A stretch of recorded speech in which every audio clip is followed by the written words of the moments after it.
$500ខំធ្វើការរាល់ថ្ងៃ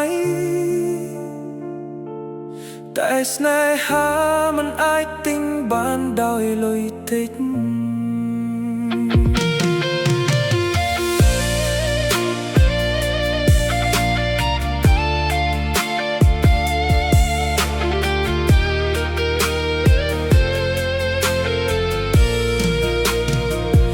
ឡើងចេញទៅធ្វើការ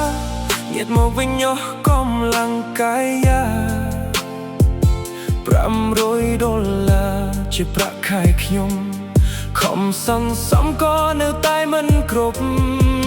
ថ្លៃផ្ទះថ្លៃបាយថ្លៃទឹកថ្លៃភ្លើងបូកបាញ់ចូលគ្នាអស់ស្ទើររាល់ខែនៅសល់តែសេចក្តីស្រមៃចង់មានគ្រួសារតែគ្មានថ្ងៃដល់បងគ្រាន់តែជាមនុស្សធម្មតាមានបេះដូងមួយស្រឡាញ់ដោយស្មោះ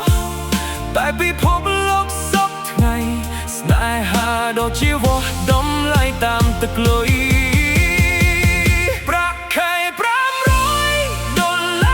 គឺតិចពេកមិនសមធ្វើជាមនុស្សដែលលន់ស្រឡាញ់យល់ថាមិនគ្រប់សម្រាប់ជីវិតស្រីមិនគ្រប់សំបីតែទិញលេសាល់ក្រែមទឹកអប់កាបូកមកថ្មីគ្រឿងសម្អាងដែលអូនចង់បានបងមិនអាចដល់ឲ្យអូនបានគ្រប់យ៉ាងទើបអូនជ្រើសរើសមើលងាយបេះដូងបងអូននិយាយទៅស្នេហាមិនអាចឈប់បានបើគ្មានលុយរស់ក៏ពិបាកមកទទួលស្គាល់ថាវាជាការពិតតែអូនកុំមើលងាយអ្នកកំពុងតស៊ូនោះក្រមិនមែនគ្មានតម្លៃគ្រាន់តែថ្ងៃនេះមិនទាន់ជោគជ័យខ្លះតូវៃវៃបើមុខមិនអ្នកមិនបោះបង់ខ្លួនណាបើអ្នកថ្មីបោះអូនមានប្រាក់ខែខ្ពស់ជាង$500បងសូមជូនពរអូនមានសុភមង្គលរស់នៅដោយស្នាញញឹមជារៀងរហូតតែសូមចាំពាក្យមួយកុំមើលងាយងាយក្រដោយកំពុងតស៊ូថ្ងៃណាមួយជីវិតគេក៏អាចភ្លឺដូចព្រះអាទិត្យ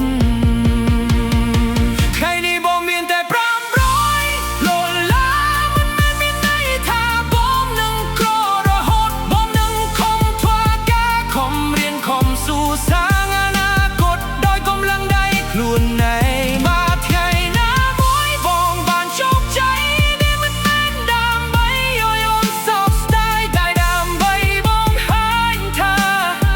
អ្នកមានក្តីស្រមៃ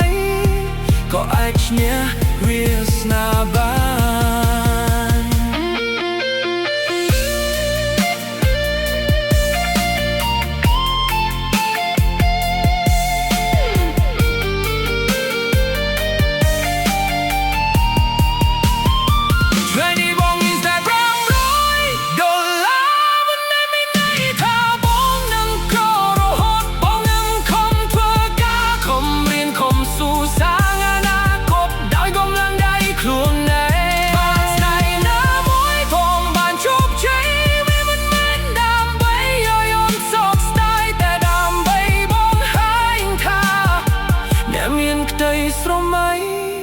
ក៏អាចឈ្នះវាសនាបា